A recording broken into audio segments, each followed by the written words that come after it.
Hello दोस्तों, बैलिज्म academy YouTube channel में आपका फिर से बहुत बहुत स्वागत है। दोस्तों, आज के इस वीडियो में हम मोस्ट इम्पॉर्टेंट क्वेश्चंस को सॉल्व करने वाले हैं जो कि आपके यूपी टेट, सुपर टेट, साथ ही साथ आपके लेखपाल एग्जाम के लिए मोस्ट इम्पॉर्टेंट है। दोस्तों, यहाँ पर जितने भी क्वेश्चन सॉल्व करे जाएंगे ये सारे क्वेश्चन आपके सिलेबस पर बेस्ड होंगे, साथ ही साथ आपके प्रीवियस ईयर क्वेश्चन पर बेस्ड होंगे। तो वीडियो को ध्यान से देखिएगा और वीडियो के लास्ट मुझे जरूर बताइएगा कि आज के इस वीडियो में आपके कितने क्वेश्चन सही हुए। तो बिना देरी करते हुए चलिए शुरू करते हैं सबसे पहले क्वेश्चन से। सबसे पहला क्वेश्चन है, इनमें से कौन सा सुमेलित नहीं है आपको बताना है। इसका सही आंसर हो जाएगा ऑप्शन सी, लिपुलेख दर्रा महाराष्ट्र। दोस्तों याद रखिएगा कि नाथुला दर्रा सिक्किम में है, बिल्कुल सही है। रोहतांग दर्रा हिमाचल प्रदेश में है, बिल्कुल सही है। दिफू दर्रा अरुणाचल प्रदेश में है, बिल्कुल सही है। लेकिन जो लिपुलेख दर्रा है ये महाराष्ट्र में नहीं है बल्कि उत्तराखंड में है। अगला क्वेश्चन, विधान परिषद की सदस्यता के लिए न्यूनतम आयु कितनी है। ऑप्शन आपके सामने 25 वर्ष, ऑप्शन बी 30 वर्ष, ऑप्शन सी 35 वर्ष या फिर ऑप्शन डी 45 वर्ष। इसका सही आंसर हो जाएगा ऑप्शन बी 30 वर्ष। दोस्तों याद रखिएगा कि विधान परिषद की सदस्यता के लिए न्यूनतम आयु 30 वर्ष होनी चाहिए। अगर आपसे पूछा जाता है कि विधानसभा की सदस्यता हेतु न्यूनतम आयु कितनी है तो याद रखिएगा 25 वर्ष निर्धारित है। अगला क्वेश्चन, ऊतकों का अध्ययन क्या कहलाता है। ऑप्शन आपके सामने cytology, option B histology, option C myology या फिर ऑप्शन डी माइकोलॉजी। इसका सही आंसर हो जाएगा ऑप्शन बी हिस्टोलॉजी। दोस्तों याद रखिएगा कि ऊतकों का अध्ययन हिस्टोलॉजी कहलाता है। अगर आपसे पूछा जाता है कि कोशिकाओं का अध्ययन क्या कहलाता है तो याद रखिएगा साइटोलॉजी कहलाता है। अगला क्वेश्चन, कौन सा जीव अपना मल दोबारा खाता है। ऑप्शन आपके सामने गीदड़, ऑप्शन बी खरगोश, ऑप्शन सी पांडा या फिर ऑप्शन डी पेंगुइन। इसका सही आंसर हो जाएगा ऑप्शन बी खरगोश। तो याद रखिएगा कि जो खरगोश जीव है ये अपना मल दोबारा खाता है। अगर आपसे पूछा जाता है कि कौन सा जीव बांस खाता है तो याद रखिएगा कि जो लाल पांडा होते हैं ये बांस खाते हैं। अगला क्वेश्चन, इनमें से किस गैस में मछली जैसी गंध आती है। ऑप्शन आपके सामने hydrogen, option B ozone, option C methane या फिर ऑप्शन डी एथिलीन। इसका सही आंसर हो जाएगा ऑप्शन बी ओजोन। तो याद रखिएगा कि ओजोन गैस से ही मछली जैसी गंध आती है। अगर आपसे पूछा जाता है कि भविष्य का ईंधन किसे कहा जाता है तो याद रखिएगा हाइड्रोजन को कहा जाता है। अगला क्वेश्चन, खाद्य पदार्थों के संरक्षण हेतु किसका प्रयोग किया जाता है। ऑप्शन आपके सामने है sodium chloride, option B sodium benzoate, option C sodium acetate या फिर ऑप्शन डी इनमें से कोई नहीं। इसका सही आंसर हो जाएगा ऑप्शन बी सोडियम बेंजोएट। तो याद रखिएगा कि खाद्य पदार्थों के संरक्षण हेतु सोडियम बेंजोएट का प्रयोग किया जाता है। अगला क्वेश्चन, सबसे अधिक अवधि तक मुख्यमंत्री रहने वाले व्यक्ति कौन है। ऑप्शन आपके सामने ज्योति बसु, ऑप्शन बी पवन कुमार चामलिंग, ऑप्शन सी सुचेता कृपलानी या फिर ऑप्शन डी ममता बनर्जी। इसका सही आंसर हो जाएगा ऑप्शन बी पवन कुमार चामलिंग। दोस्तों याद रखिएगा कि सबसे अधिक अवधि तक मुख्यमंत्री रहने वाले जो व्यक्ति है वो पवन कुमार चामलिंग है। अगर आपसे पूछा जाता है कि मुख्यमंत्री बनने वाली पहली महिला मुख्यमंत्री कौन है तो याद रखिएगा सुचेता कृपलानी है। अगला क्वेश्चन, सबसे अधिक उम्र के प्रधानमंत्री कौन हैं। ऑप्शन आपके सामने Vishwanath Pratap, option B Morarji Desai, option C Chaudhary Charan Singh या फिर ऑप्शन डी जवाहरलाल नेहरू। इसका सही आंसर हो जाएगा ऑप्शन बी मोरारजी देसाई। दोस्तों याद रखिएगा कि सबसे अधिक उम्र के जो प्रधानमंत्री रह चुके हैं वो मोरारजी देसाई जी रह चुके हैं। अगर आपसे पूछा जाता है कि सबसे कम उम्र के प्रधानमंत्री कौन रह चुके हैं तो याद रखिएगा राजीव गांधी रह चुके हैं। अगला क्वेश्चन, गैल्वेनाइजेशन कहलाती है, आपको बताना है कि गैल्वेनाइजेशन किसे कहा जाता है। ऑप्शन आपके सामने है लोहे पर जिंक की परत चढ़ाना, ऑप्शन बी सोने पर तांबे की परत चढ़ाना, ऑप्शन सी सीसा पर लोहे की परत चढ़ाना या फिर ऑप्शन डी इनमें से कोई नहीं। इसका सही आंसर हो जाएगा ऑप्शन ए लोहे पर जिंक की परत चढ़ाना। तो याद रखिएगा कि लोहे को जंग से रोकने के लिए इसमें जिंक की परत चढ़ाई जाती है और इसी को गैल्वेनाइजेशन कहा जाता है। अगला क्वेश्चन, टाइगर मच्छर किससे कहा जाता है। ऑप्शन आपके सामने Aedes, option B Anopheles, option C Culex या फिर ऑप्शन डी मांसोनाइड्स। इसका सही आंसर हो जाएगा ऑप्शन ए एडिस। तो याद रखिएगा कि एडिस मच्छर को ही टाइगर मच्छर भी कहा जाता है। अगर आपसे पूछा जाता है कि डेंगू किस मच्छर के काटने से फैलता है, याद रखिएगा मादा एडिस मच्छर के काटने से फैलता है। और अगर आपसे पूछा जाता है कि मलेरिया किस मच्छर के काटने से फैलता है, तो मादा एनाफिलिस मच्छर के काटने से फैलता है। अगला क्वेश्चन, यदि पंचायत भंग होती है तो कितनी अवधि के अंदर चुनाव होंगे? ऑप्शन आपके सामने 1 महीने, ऑप्शन बी 6 महीने, ऑप्शन सी 4 महीने या फिर ऑप्शन डी 1 वर्ष। इसका सही आंसर हो जाएगा ऑप्शन बी 6 महीने। दोस्तों याद रखिएगा कि अगर पंचायत भंग होती है तो 6 महीने के अंतर्गत फिर से चुनाव होना आवश्यक है। अगला question, the problem of rupees पुस्तक के लेखक कौन हैं? ऑप्शन आपके सामने है doctor Rajendra Prasad, option B doctor Bhimrao Ambedkar, option C Jawaharlal Nehru या फिर ऑप्शन डी अटल बिहारी वाजपेयी।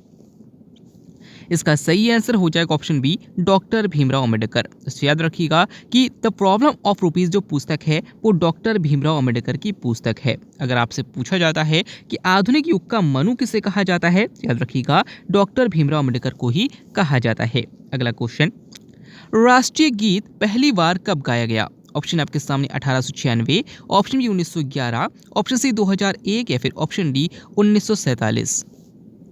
इसका सही आंसर हो जाएगा ऑप्शन ए 1896। तो याद रखिएगा कि राष्ट्रीय गीत को पहली बार 1896 के कलकत्ता अधिवेशन में गाया गया था। लेकिन अगर आपसे पूछा जाता है कि राष्ट्रीय गान पहली बार कब गाया गया था, तो याद रखिएगा 1911 के कलकत्ता अधिवेशन में गाया गया था। अगला क्वेश्चन, स्वामी दयानंद सरस्वती का मूल नाम क्या था? ऑप्शन आपके सामने है नरेंद्र नाथ दत्त, ऑप्शन बी मूल शंकर, ऑप्शन सी गौरी शंकर या फिर ऑप्शन डी गदाधर चट्टोपाध्याय। इसका सही आंसर हो जाएगा ऑप्शन बी मूल शंकर। तो याद रखिएगा कि स्वामी दयानंद सरस्वती का मूल नाम जो था वो मूल शंकर था। अगर आपसे पूछा जाता है कि स्वामी विवेकानंद जी का बचपन का क्या नाम था, याद रखिएगा नरेंद्र नाथ दत्त था। और अगर आपसे पूछा जाता है कि रामकृष्ण मिशन की जो स्थापना की गई थी, तो जो रामकृष्ण परमहंस है इनका रियल नेम क्या था, तो याद रखिएगा गदाधर चट्टोपाध्याय था। अगला क्वेश्चन, संविधान में जीएसटी को किस संशोधन द्वारा जोड़ा गया? ऑप्शन आपके सामने 86वां, ऑप्शन बी 101वां, ऑप्शन सी 100वां या फिर ऑप्शन डी 73वां।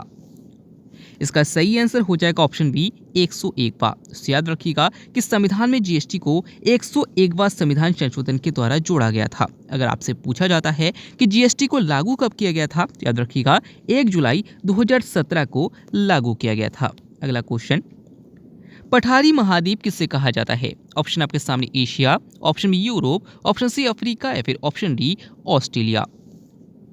इसका सही आंसर हो जाएगा ऑप्शन सी अफ्रीका। तो याद रखिएगा कि अफ्रीका में सबसे अधिक पठार पाए जाते हैं, इसलिए इसे पठारी महाद्वीप कहा जाता है। अगर आपसे पूछा जाता है कि सबसे अधिक मैदान किस महाद्वीप में पाए जाते हैं, तो याद रखिएगा यूरोप महाद्वीप में पाए जाते हैं। और अगर आपसे पूछा जाता है कि सबसे अधिक पहाड़ी किस महाद्वीप में पाए जाते हैं, याद रखिएगा एशिया महाद्वीप में पाए जाते हैं। अगला क्वेश्चन, इनमें से कौन सी अश्रु ग्रंथि है आपको बताना है? ऑप्शन आपके सामने थायराइड ग्रंथि, ऑप्शन बी लैक्रिमल ग्रंथि, ऑप्शन सी अग्न्याशय ग्रंथि या फिर ऑप्शन डी पीयूष ग्रंथि। इसका सही आंसर हो जाएगा ऑप्शन बी लैक्रिमल ग्रंथि। तो याद रखिएगा कि जो लैक्रिमल ग्रंथि है यही अश्रु ग्रंथि है, यानी कि आंसू की ग्रंथि है। अगर आपसे पूछा जाता है कि मास्टर ग्रंथि किसे कहा जाता है, याद रखिएगा पीयूष ग्रंथि को ही मास्टर ग्रंथि कहा जाता है। अगला क्वेश्चन, मानव शरीर में पाचन क्रिया सर्वाधिक किस अंग में संपादित होती है? ऑप्शन आपके सामने मुख में, ऑप्शन बी आमाशय में, ऑप्शन सी छोटी आंत में या फिर ऑप्शन डी बड़ी आंत में। इसका सही आंसर हो जाएगा ऑप्शन सी छोटी आंत में। तो याद रखिएगा कि मानव शरीर में जो पाचन क्रिया है वो छोटी आंत में सर्वाधिक मात्रा में संपादित होती है। लेकिन अगर आपसे पूछा जाता है कि पाचन क्रिया कहाँ से प्रारंभ होता है, तो याद रखिएगा मुख से प्रारंभ होता है। अगला क्वेश्चन, सांची का स्तूप कहाँ स्थित है? ऑप्शन आपके सामने Uttar Pradesh, option B Madhya Pradesh, option C Maharashtra या फिर ऑप्शन डी उत्तराखंड। इसका सही आंसर हो जाएगा ऑप्शन बी मध्य प्रदेश। दोस्तों याद रखिएगा कि सांची का स्तूप जो है वो मध्य प्रदेश में है। अगर आपसे पूछा जाता है कि सांची का स्तूप का निर्माण किसने करवाया था, याद रखिएगा अशोक ने करवाया था। अगला क्वेश्चन, नवरोज पर्व किस धर्म में मनाया जाता है? ऑप्शन आपके सामने हिंदू, ऑप्शन बी मुस्लिम, ऑप्शन सी पारसी या फिर ऑप्शन डी यहूदी। इसका सही आंसर हो जाएगा ऑप्शन सी पारसी। तो याद रखिएगा कि जो नवरोज पर्व है ये पारसी धर्म के लोगों द्वारा मनाया जाने वाला त्योहार है। अगला क्वेश्चन, भारत में उच्च न्यायालय की पहली महिला मुख्य न्यायाधीश कौन थी? ऑप्शन आपके सामने फातिमा बीबी, ऑप्शन बी लीला सेठ, ऑप्शन सी सुचिता कृपलानी या फिर ऑप्शन डी सरोजिनी नायडू। इसका सही आंसर हो जाएगा ऑप्शन बी लीला सेठ। दोस्तों याद रखिएगा कि भारत में उच्च न्यायालय यानी कि जिसे हम हाई कोर्ट कहते हैं, इसकी पहली महिला मुख्य न्यायाधीश कौन थी? याद रखिएगा लीला सेठ थी। लेकिन अगर आपसे पूछा जाता है कि भारत में सर्वोच्च न्यायालय यानी कि सुप्रीम कोर्ट की पहली महिला न्यायाधीश कौन थी? याद रखिएगा फातिमा बीबी थी। अगला क्वेश्चन, जल पुरुष उपनाम से किसे जाना जाता है? ऑप्शन आपके सामने Salim Ali, option B Kailash Sankhala, option C Rajendra Singh या फिर ऑप्शन डी रामदेव मिश्र। इसका सही आंसर हो जाएगा ऑप्शन सी राजेंद्र सिंह। दोस्तों याद रखिएगा कि जल पुरुष के उपनाम से राजेंद्र सिंह को जाना जाता है। अगर आपसे पूछा जाता है कि भारत का पक्षी पुरुष किसे कहा जाता है, तो सलीम अली को कहा जाता है। अगर आपसे पूछा जाता है कि टाइगर मैन ऑफ इंडिया किसे कहा जाता है, तो कैलाश सांगला को कहा जाता है। और अगर आपसे पूछा जाता है कि भारतीय पारिस्थितिकी का जनक किसे माना जाता है, तो रामदेव मिश्र को माना जाता है। अगला क्वेश्चन, पर्यावरण का शत्रु किस वृक्ष को कहा जाता है? ऑप्शन आपके सामने अशोक, ऑप्शन बी नीम, ऑप्शन सी बरगद या फिर ऑप्शन डी यूकेलिप्टिस।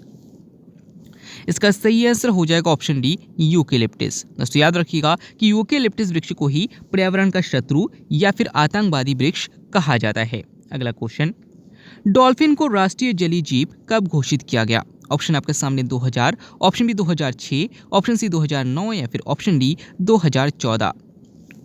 इसका सही आंसर हो जाएगा ऑप्शन सी 2009। दोस्तों यहाँ पर आपके दो क्वेश्चन तैयार हो सकते हैं। सबसे पहला तो ये कि भारत का राष्ट्रीय जलीय जीव कौन सा है, तो डॉल्फिन है। और दूसरा क्वेश्चन कि इसे कब राष्ट्रीय जलीय जीव घोषित किया गया था, तो 2009 में घोषित किया गया था। अगर आपसे पूछा जाता है कि गंगा का टाइगर किसे कहा जाता है, याद रखिएगा डॉल्फिन को ही कहा जाता है। अगला क्वेश्चन, राष्ट्रीय ऊर्जा संरक्षण दिवस कब मनाया जाता है? ऑप्शन आपके सामने 12 जनवरी, ऑप्शन बी 16 सितंबर, ऑप्शन सी 14 दिसंबर या फिर ऑप्शन डी 19 नवंबर। दोस्तों इस क्वेश्चन के आंसर आपको मैं कमेंट के द्वारा बताना है।